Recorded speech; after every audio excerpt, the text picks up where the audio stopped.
I realize it's impossible to try to describe what happened in the title. Just gonna clarify that it is nothing like it sounds, and that the post is long. Okay, when I, 34F, was 14, I finally got my life back on track after a rough childhood. I lost my dad, was bullied on school and blah blah blah, and simply had some rough years. But I changed of school, I met my group friends and someone who a couple of months later became my first boyfriend, Tomas, 34M now. I was real happy, I felt like I had found my place finally. I was doing good on school, had a job, and at least 2 weekends a month, my group of friends and I would leave the town to go to a city in the coast or the capital city, just 2 or 3 hours away on car. I'm from Argentina, and we would go to see our favorite national rock bands. We loved it, we were big fans. It was the coolest thing to do back then in my country. Doing pogo, pushing people to get to the front fence, screaming the lyrics, etc. It doesn't seem important, but it is. Basically, when I was 16, my friend group and I head to the capital to go see one of our favorite bands, Callejeros, at a place called Cromanon. I'm not gonna explain what happened, just gonna say that the biggest tragedy of rock happened that night. Lots of victims and lots of people that ended up hurt. I ended up hurt, I still have a big scar on my thigh. 2 of my closest friends passed away that night. It was a big mess. I can never explain what I felt. I remember I started to go out every weekend, I would get drunk up my ass. I avoided talking about it at all. I would leave the room when someone even spoke about it, I kept pretending that everything was fine. That I was fine. In case you're wondering, getting alcohol in Latino America being a minor is not hard, much less in a small town. Plus, I'm from a town where, for some reason we also go out on Thursdays, and in Latino America, we usually leave clubs and parties around 6 a.m. on Fridays. I would show up drunk at school. But that was common, so no one realized. Tomas was there, supporting me through everything. Working hard to get a smile out of me every day, trying to get me to open up, but not pushing me too much either, hugging me when I needed to. And well, our relationship grew stronger, despite me going into a darker hole. When we graduated, we moved to the same city to keep studying, and I decided that it was time for me to cut the bullshit. I got a part-time job and worked hard to get the best grades, got new friends, stopped partying so much. I thought I was fine, or at least I wanted to convince myself that I was, but with time, I realized that I wasn't. We were like 20, and I remember I started to drink again.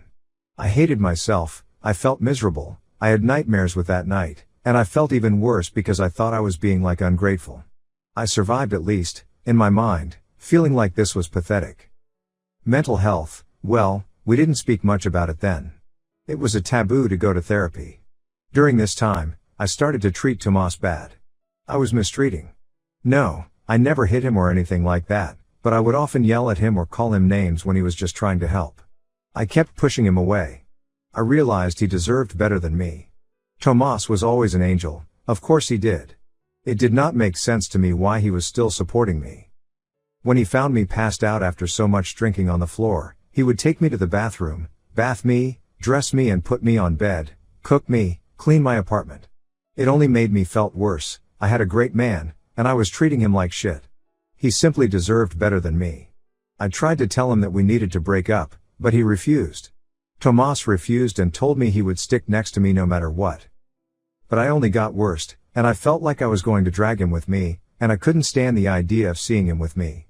So after thinking it, I made a choice. I did the only thing I knew he wouldn't forgive.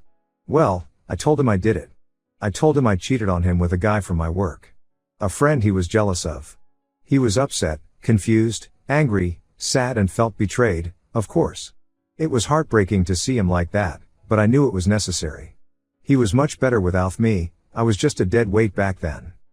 Anyway, he left. I simply did not see him again afterwards. I didn't call him either, didn't search for him even though I wanted to. After I graduated, I got a full-time job, and I got tired of feeling miserable. My mom got me in contact with survivors. I'm going to clarify, many survivors had killed themselves or tried to. Most of us ended up with serious mental health issues as you can see, and they ended up convincing me to start therapy. I stopped drinking for good, and well, it was all really hard. Finally stop avoiding reality and facing my problems, accepting that I needed help. All the process of opening up was hard, but worth it.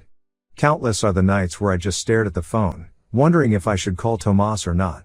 I wanted to call him, tell him I had lied, apologize for everything and thank him for everything he did for me. I have to say, Tomas did call to check up a few times, but I always decided not to pick up. I heard a lot of voicemails of him while he was drunk, asking how I could do that to him, but he would still say that he loved me and he asked me how I was. I forced myself to never answer. With time, his calls stopped, I got better and started to go back to my old self slowly. I started dating again, started to have more fun and eventually got married and had a daughter. Life did got better for me, but all that goes up, goes down, and my husband ended up cheating on me. Karma's a bitch, I know. I divorced him, and I was able to buy my own house and got primary custody of our daughter. My daughter has been the light of my eyes and, even with everything that happened lately, for her, I would never let myself fall into that depression again. I was and still am happier than ever. Anyway, I got in contact again with Tomas like 5 months ago. He found me on Instagram and just sent me a DM, and we started to chat, to catch up about life. He also had a kid, a 5-year-old son, but he's not with his mother. It was a product of a one-night thing, and they have a good co-parenting relationship. He has him 2 weeks a month. The thing is, we started to meet up again. Just as friends at first, but then we started to hook up. We would go on dates, but we never talked about the cheating. But finally, I confessed that my feelings for him were back. Tomas told me he was feeling the same, but he wasn't sure about starting anything again with someone who had cheated. That's when I chose to finally open up about what happened in the past, about how I was feeling and how I didn't want to drag him with me, so that's why I chose to lie about cheating on him. Tomas was shocked. He got upset and I remember how he left. He called me later and told me I shouldn't have lied to him about something like cheating, that I should have just tell him that I didn't want to be with him anymore. I explained again my side, and told him I rather him to think real bad of me, to be real sad for a while but eventually move on, than to drag him with me, to my dark hole. He just told me that he was an adult that could make his own choices, and that he just wanted to be there for me. I told him I didn't regret what I did, but I apologized for hurting him and hand up, and we haven't talked ever since. He called me yesterday, but I didn't pick up. I wasn't ready to talk with him yet. I have been processing all this information. Despite not being the best way, all this years I believed I had made him a favor with this. That even though it hurt him, it was the best for him. Also, I was not even close to be good enough to be in a relationship. I honestly don't know. I do know it wasn't the best way, but I had no strength to reject him. I knew he would have been able to convince me that he wanted to stay with me despite everything. Update 1. Unfortunately, my post fall on the side full of red pill incels and annoying bots that didn't even read or couldn't comprehend it, and I realized just by reading the first sentence. I don't really care, didn't even bother to read those comments to be honest, but I couldn't get much useful advices which was what I was looking for, but I got a few, and I appreciate them, honestly. Anyway, I'm going to start by clarifying that everything I wrote about Croman tragedy I only wrote it for context. It was over 19 years ago. I only wrote it to explain the place where I was, how my mind worked and how I was feeling. I would never ever come to ask advice about something like that on Reddit, come on. Be serious for the love of God. I'm saying this for all the people that acted like psychiatrists and psychologists and even tried to make a diagnosis out of a Reddit post. Seriously, even if it was with good intentions, is dangerous and really irresponsible to do so.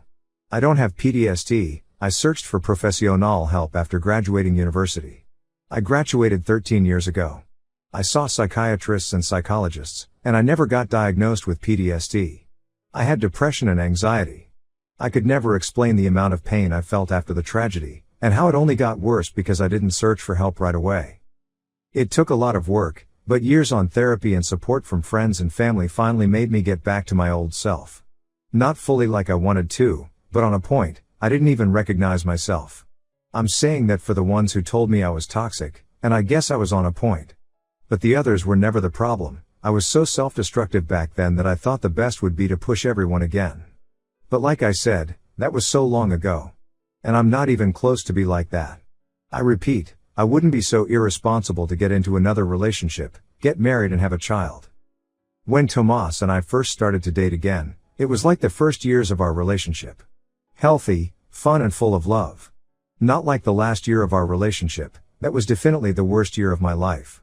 I've talked about it on therapy for years and years, and I put it behind years ago. Now is just something that marked me, but that is my past. It left me lots and lots of problems, but well, it is what it is. I survived and should be thankful for it. Anyway, now to the point. Tomas and I met up on Saturday, and things went well. We had a long talk. We talked for hours about everything. He opened up about how hurt he felt, how awful the months after our breakup was, and how he felt like I was making the choice for him. I told him that I was not only doing it for him, but also for me. I couldn't be in a relationship back then. How could I? Traumatized for whatever reason I was. Back then I was so self-destructive and not nice to be around. I also told him how he might have wanted to stay, but I didn't want him to. I reminded him that I tried to break up with him many times, and he simply wouldn't listen to my reasons and apologized for it, but he also explained how he loved me more than anything and couldn't leave in that situation. And how even after he thought I had cheated, he was scared about me trying to kill myself. Every time there was a news about one of the survivors of Cromanon that had killed themselves, he would freak out thinking it was me. I told him I loved him so much back then and now, but at least for me, it was not healthy to maintain a relationship. It was toxic and it wouldn't have helped any of us at all. We apologized to each other, and I clarified that I want to leave all of this behind and to just be us, to finally put this in the past. He agreed. We cried, but it was tears of happiness. I hadn't been so happy in a while. I guess deep down it was what I always wanted, ever since we broke up. To be okay again and to be like we used to. I guess that I never stopped loving him, and he never stopped loving me. I always wonder where he was or if he was okay. Wonder what would have happened if things had been different. But now I don't have to wonder anymore, because we're together now and that's all that matters. But, one step at a time.